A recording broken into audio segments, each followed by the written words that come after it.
Welcome to Shelaborate. I'm Kath. And I'm Kyra. This is our podcast for the girls, from the girls. We're telling our stories, hyping up women who inspire us, and shelaborating every step of the way. It's time to give you the girl talk you've been waiting for. Let's get into it.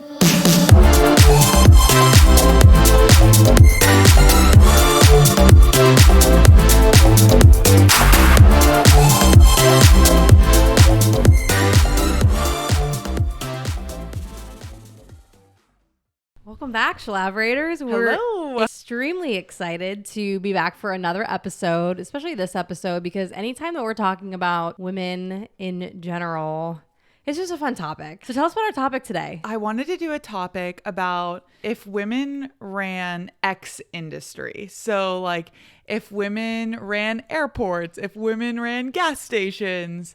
And then at the end of the episode, I want to talk about like some historic examples of where women did move into these industries and how they affected and changed them. Yeah, because let's be honest, there are not a lot of industries that are ran by women, and there is so much benefit in having either the diversity of thought and benefit in having women in these industries in general, and just the benefits of having women around that just make things better. We can tie this kind of on a serious note back to like women, peace, and security principles. One of the tenets of women, peace, and security is that when women are involved in decision-making spaces, they create more inclusive, and I don't mean more inclusive in the sense of like, oh, there's more women, there's more diversity. I think when people like think including women in spaces, they're just like, oh, this is like the diversity hire, this is whatever. But there's actual data, like conflict related data, that shows that when women are in these strategic decision making places and they're included in the decision making process, that there's longer lasting peace and security. You also see data that bleeds down into the lower levels, so that when women are making decisions kind of at the lower levels at the family setting, that the kids are more educated, the wealth is getting spread amongst more of the children, that the peace and prosperity is getting spread out amongst the masses instead of just being maybe localized to just a one spot. So overall, we want women in these spaces. And it's really cool to see how women have changed industries, because a lot of them do start out as male dominated, then women move into these spaces, and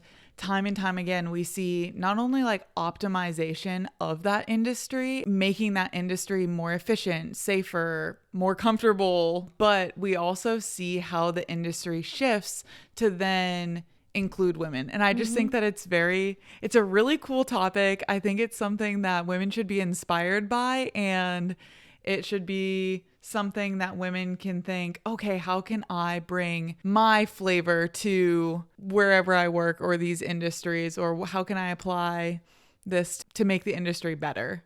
Or just kind of including the other 50% of the population, because when you do have a male dominated industry, they're thinking of 50% of the population, and not necessarily any fault to anyone, they're thinking of their experiences, and their experiences doesn't include the female perspective, doesn't include the woman perspective.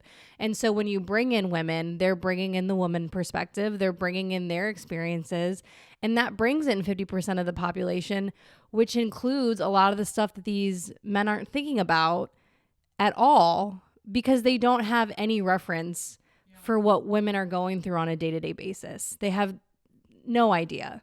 And so that's where I think a lot of those safety things come in, and literally like saving lives. It's not just like a comfort thing. It's when you bring women into a lot of these spaces, you're literally bringing in thoughts and ideas that are saving lives. Yeah, I think it's one of the coolest topics that we could talk about. Yeah, I'm truly. very excited. If you're watching this on YouTube, you'll see my 700 printouts that I have, because I think it's such a cool topic. Which, by the way, if you're just listening on podcast platforms, but you want to see our faces and our fun outfits, then you can switch over to YouTube, because we also put all of our episodes up on YouTube. Okay, do you want to kick it off? Do you want to start with maybe something that we're a lot more familiar with? Military? Sure. So if women ran the military, obviously women have been involved in the military. You're obviously very familiar with women being involved in combat arms, as you were one of the first women that was involved in the introduction of women into combat arms. But if women were in charge, ran the military, how do we think it would be a little bit different? And I think we should start first with maybe a little bit from a funny side. So I think in general, if women were involved, it would be based more on like a vibe thing. So like we'd base decisions kind of on like, how's the vibe?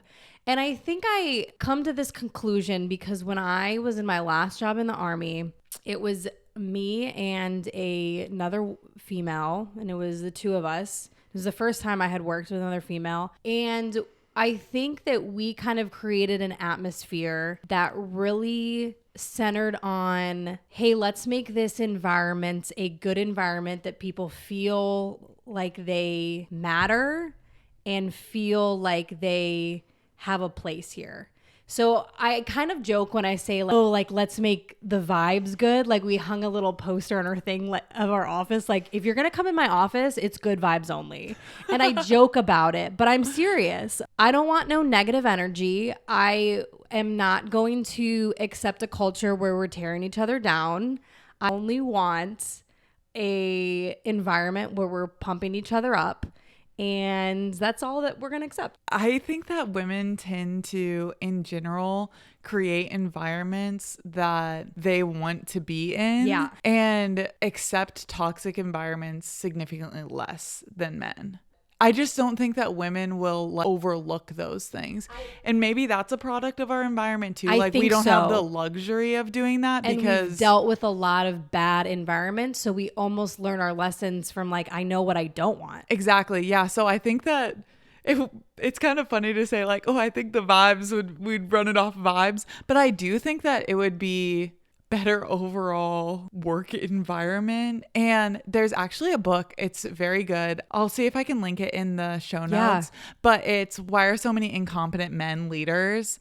My first boss made all of us read that book. And essentially what it talks about is traits that are like considered traditionally like good leadership traits, like being very outspoken or always having an answer for everything. The book goes into a lot of examples, but it actually shows conversely how in corporate leadership, those are actually more negative traits, and traits that are more common to women are actually the traits that make really, really good leaders with inclusive, good work environments that are not toxic, that increase productivity. It's a really good book, but it is a very good book. If you haven't read it, you should. And it's actually written by a man. Yeah. So it's not a talking book. And it talks a lot about confidence versus competence. Yes. And how a lot of men in general get by on confidence, which is not necessarily a trait that women have inherently in these male-dominated industries. And so we have to rely on competence. That inherently just makes us kind of better at our jobs. And maybe confidence kind of comes with time. But yeah, you should definitely read that book. It's a very good one. I love that your boss recommended that. He made all of the brand new lieutenants read it. I was the only woman to read it, but he also came at it from the sense, and so does the book, of not every guy has these stereotypical leadership traits. And he essentially said, you know what, if you don't fit into these bins, that's okay. Use your strengths, and maybe your strengths are what is actually more important in this environment versus, you know, the stereotype of a good infantry leader, which is a 6 foot tall dude with a chiseled jaw who's like charging up a hill. He's like, maybe that's not which is helpful for everybody, exactly. Which is not just helpful for women. It's helpful for men as well, which is why a lot of the time when we talk about toxic masculinity and the patriarchy in general, they always say that it's it's not just detrimental to women, it's also detrimental to men. Yeah. It's hurtful in the sense that it suppresses a lot of the things in men that would be actually beneficial to society, like feelings and vulnerability and like all of these things that if we had just allowed people to feel and do, it would really just benefit everybody in general, especially when it comes to like a work environment. I didn't come up with any for the military, actually. Somehow I didn't think of that. Here's a funny one though. Packing lists would be insanely optimized. Oh, yeah.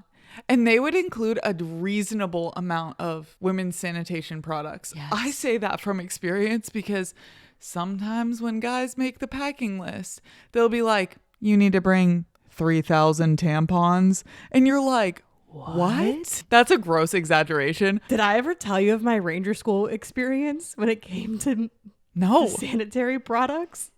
I showed up. So there, when I went, I don't know what it is anymore, but it has a specific female packing list. Same for me. I remember. And it had sanitary products. And so I had a bag of, I don't know, 3 months worth of tampons or whatever it was or whatever I was using at the time. That's what it is. It's 3 months worth. Which, when you think about it, that's okay. That's at worst case 3 periods.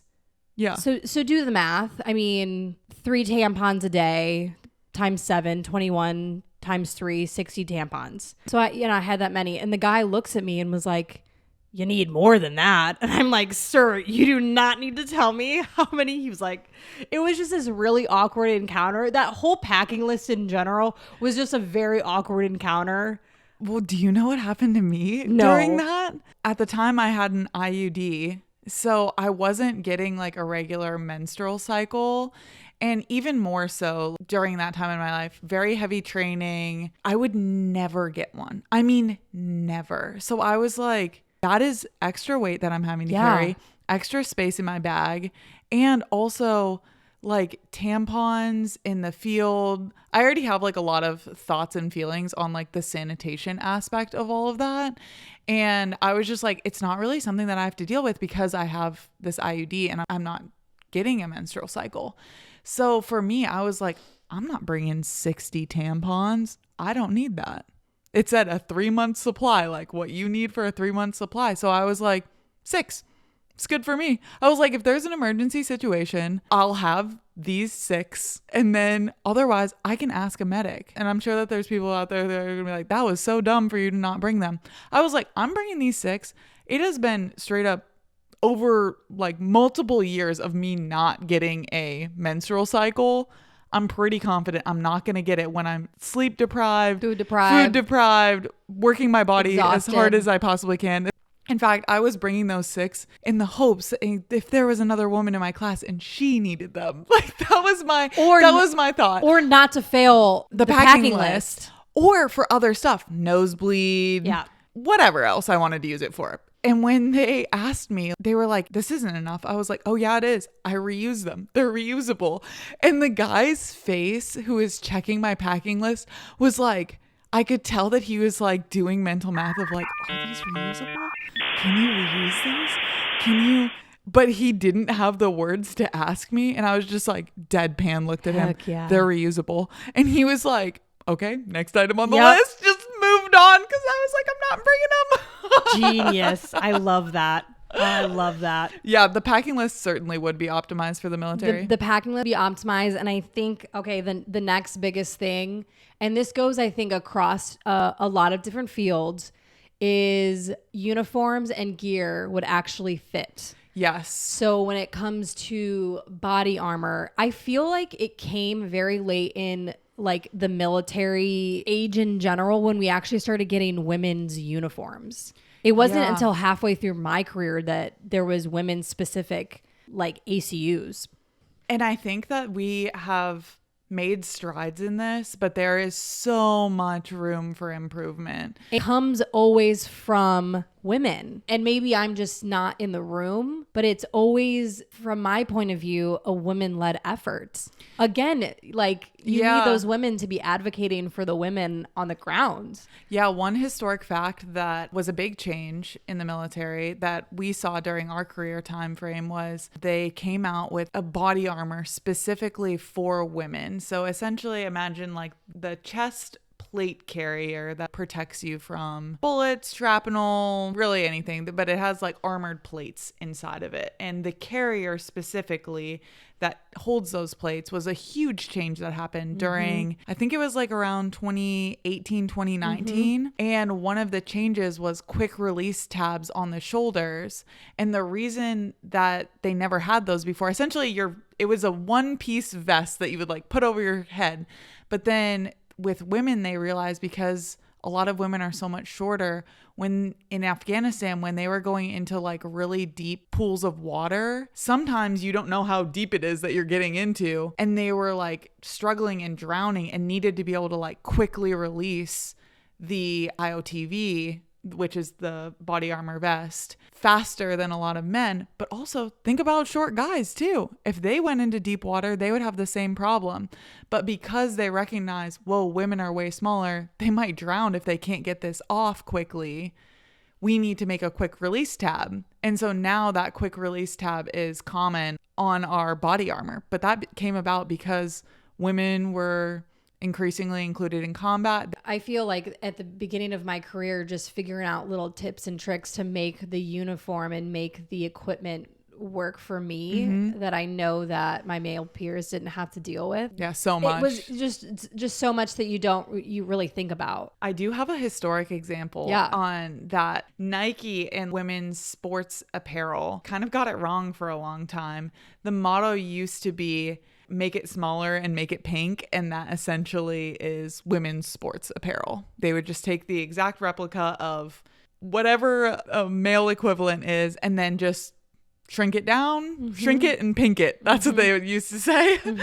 And then they realized once they became a lot more inclusive of women athletes as like who their sponsors were, and once they got women on their boards, they realized, well, wait, we can't just be shrinking these things and putting them in pink variants for women. We actually need to focus on performance enhancing equipment. They fundamentally changed how sports bras are viewed. They changed women's shoes to like actually fit women's feet with like smaller heels and different toe boxes compared to men's shoes. Then brands like Athleta went in with the whole concept of this is a women's first brand and designing performance clothing for women. And I think that's very, very cool. Good on Nike for changing and recognizing that they needed a change for female athletes, but then also Athleta with going in and not being like, let's change a male industry into a female one. They were like, let's just make stuff for women first. I think that both of those are really cool examples of industries doing that. Yeah, which I think could potentially segue us into the overall theme that like women aren't just smaller men, and treating that is actually a very dangerous tendency and can, in a lot of industries, get like women killed. And so I know in test crash scenarios, a lot of like automobile, when they test crashes to test like the safety standards for cars, they use men for that. And when they use women, they actually just use smaller men, which isn't actually showing anything in terms of like safety standards for women, because women aren't just smaller men. And so actually, I don't know if they've actually done it. Do you have like the stats for that? Let me find. Crash test dummies were historically modeled after average male bodies. Female researchers and safety advocates helped expose that women were significantly more likely to be injured in car crashes. So industry changes included that there must be female crash test models, seatbelt redesign considerations, and pregnancy safe restraint research. The industry completely neglected women until female researchers came in and said, whoa, wait a second. And then they realized a lot of these crash test ratings that these cars had didn't apply to women. Did not apply to women at all, particularly when women were driving. because the cars did not fit women's bodies. And I wonder if this is where it came, like, you know, the stereotype of like women are worse drivers than men. I'm wondering if it's because these cars literally did not accommodate women's bodies. So when women were in accidents, they were more critically injured than men, which makes it seem like they're worse drivers because the outcome was worse. I wonder if there's like stats for that. Stats that include that. I don't know, but it would be kind of interesting. It might just stem from the car not being designed for them, right? Like having to be so close to the wheel and like still probably very far from the pedals. Like our bodies are probably not designed to be able to deal with that as well as like men's bodies are. And yeah, I can't imagine that the automobile industry, those cars were designed with women in mind in general. I actually have a funny story about car design and different body types. I am really tall. And so most cars, when I sit in them, probably my eye level is more similar to like your average male eye level. Probably. When I was on a trip with our friend Malia, we were like trading back on and off driving a rental car. We were trying to park and there was like a pole in front of the car. And I was like, oh yeah, you see that pole right there? And she's like, no, I don't see a pole. And I was like, how do you not see that pole? I'm like, the pole is right there. I realized when I like slouched down in the seat to actually be at her level of like her field of view in the car, it is so crazy different, her field of view versus my field of view. And I was like, whoa, I was like, wait, so you can't see anything below this level? And she was like, no. And I was like, how do you drive? And she was like, that's normal. And I was like, this is wild that, and I mean, she had like adjusted the seat presumably to be like as good as it could be for her. Yeah. But I was like, that is actually wild. The difference that your height in the car makes on your field of view. And it was the first time I really truly realized that because I'm just so tall and just her sitting height is a lot shorter than mine. It was really interesting to me. Yeah, very eye-opening. Most people don't realize that. Yeah. In general, like don't have that experience. And yeah, why would they? It's crazy. Women just automatically adapt all of this equipment, these uniforms, vehicles. Yeah. You just figure out ways to make it work and make it safe and make it functional for you. And it's interesting how women just naturally do that. And I think, I don't want to speak in generalizations or anything, but I think women, in my experience, we tend to be a little bit more resourceful because we in general can't rely on like brute force things working for us. And so we do have to figure out like different ways to do something. I remember in like our artillery school, like we had to like lift a bunch of rounds into this like cat loader and in a certain amount of time, and I couldn't necessarily do it based on like brute force, but I'm really flexible. And so I would lift my leg up and like use my leg to be able to do that. They're like, we've never seen anyone do that before. And I'm like, yeah, I just had to figure out a way to do it. And it's probably not what you've seen before. Yeah. But like, and you're like, you just but get it works. it done and it works. And especially during like firefighter training, there's, I think, ways that our instructors would try and train us. And it would be these like huge men. They're like, you have to do it like this. And I'm like, I physically can't do it like that. There's no way I'm going to be able to do it like that. So yeah, you can watch me sit here and struggle, teach me and guide me through a different way that's going to work for me. That doesn't make me a bad firefighter. If anything, makes you a bad instructor. Yeah. And I think that it's like, what is the ultimate outcome? Because if the outcome is you perform the task to a certain standard, it shouldn't really matter how you do the thing. Mm-hmm. I have another funny industry one. Okay. For airports. Okay. If women ran airports. Okay. First off, the bin sizes for TSA We need to be able to fit a jacket, a purse, a laptop, maybe like a hat or like an accessory thing. And also at TSA, a fanny pack that's connected to your body, that's going to stay connected to your body, would not count as another bag. I hate that. I'm like, it's not another bag. It's going to stay on me. It's staying on me. And the reason that I want it to stay on me is because it has like my really important documents and stuff on it. I'm not putting it in the bin up above. Because I'm going to forget it. Yeah, because if I forget everything else, or heaven forbid, like someone steals it or who knows what could happen. This is like all I need to survive. Like it has my credit card in there. It has my phone. It has like probably my passport if I'm traveling internationally, a chapstick. That's it. It does not need to count as an extra bag. And it's even crazier because you know how they like make you take it off and put it in your other bag? I'm going to immediately take it off and put it on me anyway once I sit in my seat. Immediately. If women ran TSA in airports, immediate change. Because they have to know that I'm going to do that anyway. 100%. I also think that there would be more bathrooms in airports. Just in general. I think there would be more family bathrooms. More family bathrooms, more bathrooms in general. I don't know if this is just maybe my experience, but do you feel like the women's bathroom, you always have to walk further? Yes. I was thinking that, but I don't have any data on that. I don't have data on it. I do know that in a lot of buildings, particularly military buildings, there will be a lot more male bathrooms. So I think I'm hypersensitive to that because I'm always like, why isn't there a female bathroom? And I'm like, shouldn't it be like male on one side, female on the other? I feel like that's not the case. It's like male bathrooms everywhere. And then I'm like hunting. I have a sixth sense for where they are though. I'm really good at finding them. That is, you're like constantly like, I'm always scoping them out. She knows where the exit is and she knows where the woman's bathroom is.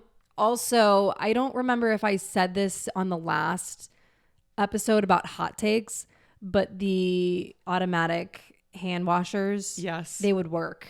Yes. If women were in charge, they would work. They would work. And particularly in airports, there would be more chargers, but not like those charging stations where you're scared that your phone's going to get taken. I mean, like next to the seating. And I think they are improving on this. But listen, a gal knows that you might be traveling and your phone is below 14%. Okay. You need like quick chargers. We need something that's going to boost up our phone quickly before we get on this flight. And then the plane needs to have chargers. Okay. We don't all put our phones on a charger at night every single night.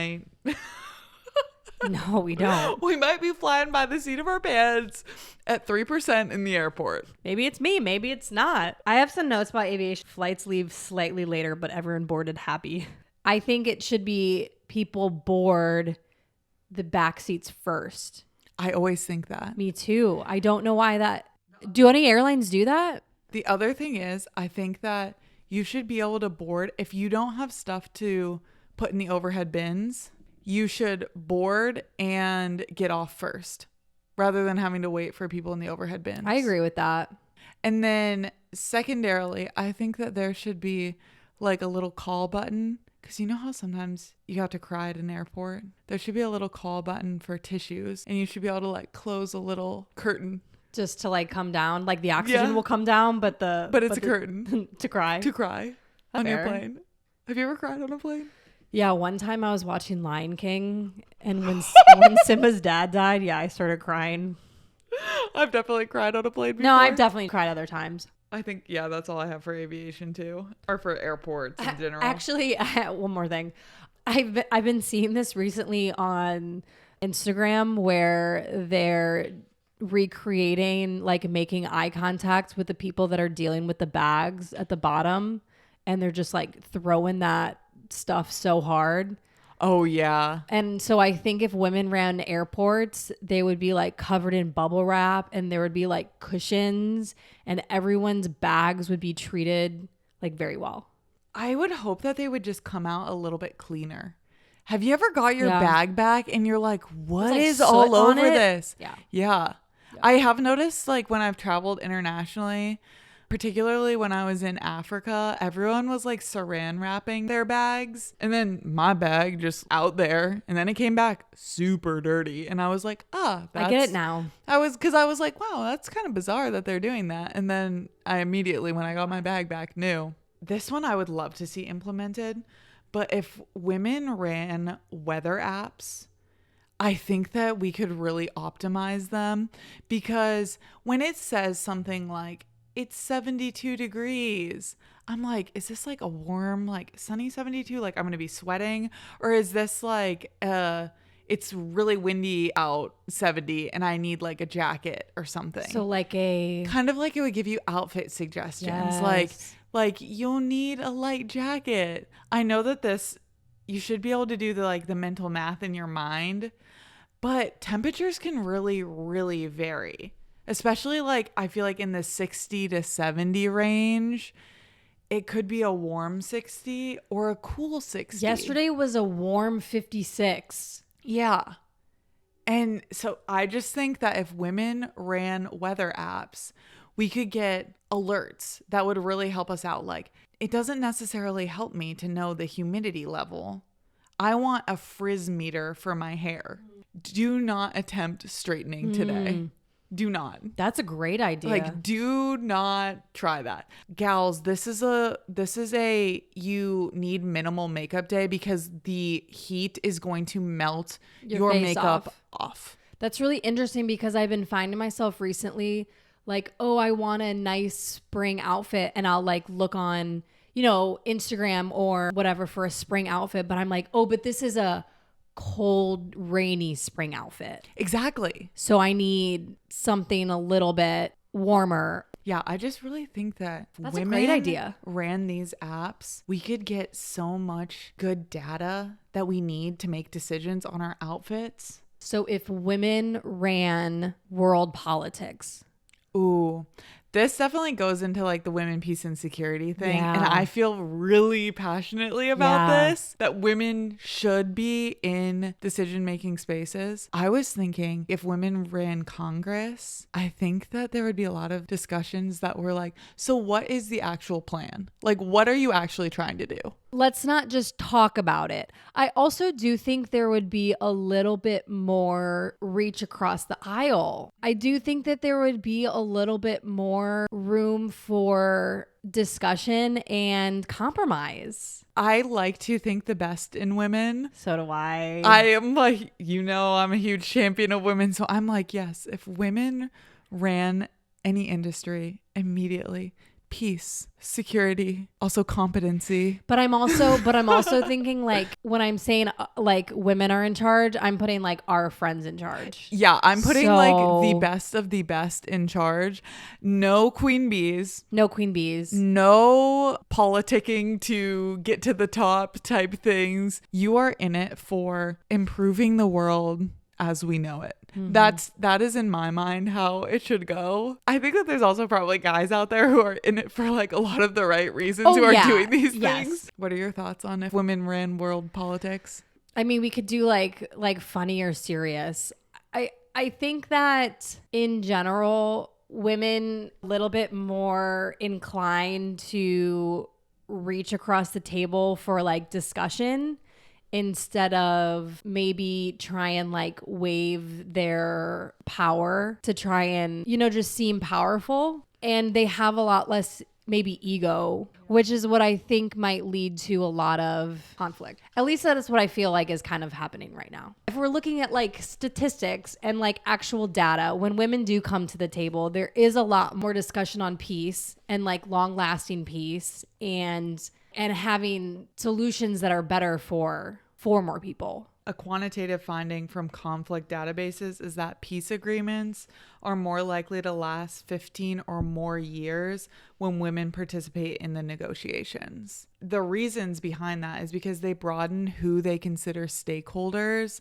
They broaden what they consider solutions to be. They have stronger implementation of mentoring and development of the next generation rather than their own career aspirations. Proven facts of when women are included in these negotiations. So I think when we look at like world politics on a very serious note, inclusion of women means that we broaden our scope on all of these topics. Yeah, it's not like a cute like DEI, it makes us feel good. No, it's real things. When women are included in topics of security, we broaden the scope from just thinking about like ceasefires or territorial control and military balance to things like displacement and refugee flow or sexual violence in conflict. We talk about things that are like access to food, water, and healthcare, things that contribute greatly to peace and conflict resolution, which are very easy to forget about, but are arguably the biggest drivers of instability that are the highest things to lead to conflicts. Exactly. That are it's just gonna be a cycle. Yeah. Ceasefires, territorial control, and like military prowess, essentially allowing you to control an area, are the immediate things for security. But then all of these other aspects that women tend to naturally bring in because it's things that disproportionately affect them. So their experiences tend to make them think about these things in a greater level than men may be thinking about them. And so I think when women are included in these discussions, we have better outcomes as a whole. Because the solutions are inherently going to encompass a greater realm of things. One thing that people don't necessarily think about or realize, but maybe we get a taste of because of military background and are thinking about these things, negotiations or politics, they work at the national governmental level where we're making these agreements and conducting these negotiations. Like some type of agreement will eventually come about. But where these agreements or negotiations are failing is at the actual community level where these things have to be implemented. They're failing because of all of these other additional requirements that exist out there that if someone didn't think of or isn't making a plan for, it's just not going to feasibly work. It sounds good on paper. We were able to sign this document, but how does this work in actuality? Mm-hmm. There is tons of data on when women are included in these negotiations, there is greater longevity in it. I think that we, on some level, are saying things like, yeah, if like the best women possible were included in these conversations. Or if it's just someone in the room that's, hey, what are we doing about this IDP camp? Hey, what are we doing about the lack of resources that is inevitably going to come from, this conflict or, whatever it is. On like some funny level, if we're like, yeah, if women ran the world, it would be better. But on the other hand, it's like, hey, there's literal data of when women are included, these things are better. And I think if you're bringing kind of the DEI argument into it, you're missing the point. Yeah. She's here because she has to be here. Well, you're missing the bigger point. Mm-hmm. You're missing the opportunity to bring another side of things and get a different perspective that leads to a whole nother sleuth of solutions that you probably didn't even think of, which your lack of being able to think of that alienates an entire sector of the population. I really like this conversation because I think it can be simultaneously kind of funny. Like, yes. If women ran hotels, yes, there would be better lighting in all of these bathrooms. We don't need to be getting ready in lighting that makes me look like the crypt keeper. Can we talk about... Sorry. Well, but on the flip side of that, it's like, wow, when we see women entering into these spaces, they're safer, they're optimized industry. And it's really cool to me that it can be both things. It can be kind of funny of like, come on, can I please get better light bulbs in here? We do not need 1,000-watt bulbs that show every single wrinkle on my face. Yes, totally. But also, I want a safer, more secure future. So also let's include women Yes. in decisions. It's both, and it can be both. Yeah. And things aren't black and white. Things are never black and white. Things can be both. And I think when you realize that most of these conversations can and need to have nuance in it and context and like complexity, that's when you can have actual conversations. And that's when you're actually like getting to the heart of the matter and actually making things happen and like actually having good conversations about it. I love it. It's good. And this is what's cool. I have another very serious one. Funny but serious, similar to the weather app one. Okay, GPS navigation apps, I think would have a little bit better instructions. It wouldn't be like, take your next left. It would be like, take your next left that's after the Walgreens. It's a weird little dirt road. You're probably not going to see it. Oh. You know what I mean? Like a little bit better context. You know what's interesting about that is I feel like that's how a lot of other cultures give directions. That's how I was taught in Arabic to give direction. Me too, in Arabic. Yes. And that's exactly what I was thinking That's of. a great point. And the whole time I was living in the Middle East, I felt like people gave me such good directions. And I didn't know if it was because I was a foreigner, but even the fact that they're giving me these instructions in Arabic, and often then I would be regurgitating and telling taxi drivers instructions, it was just so much more communication back and forth on the instructions. The other thing I would ban on these GPS apps is you don't need north to always be facing up. North should orient to like whatever direction you're in. Your map should orient. My husband, he always orients the map to north and I hate it. Our maps can orient for us. Wait, so he has it pointing to north always. Regardless of what direction he's facing, his map is always facing north. I started doing that because it makes me like more aware of which way I'm going. Well, yeah, that matters if you want to know if you're going north, south, east, or west, but like it doesn't help you when you're looking at the map and it's like, okay, am I actually making a left turn or a right turn? You have to do math. You have to do mentally mental stuff. Yeah.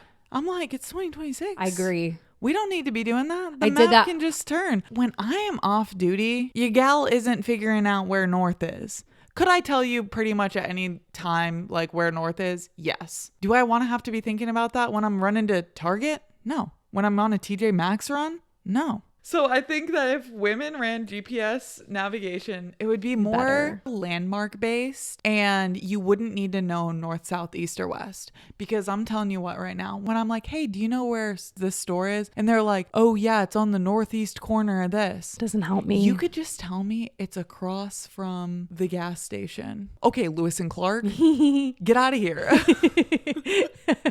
Unhelpful. I always say, I'm like, okay, thanks. And I always ask for directions else. and forget to remember or forget to listen.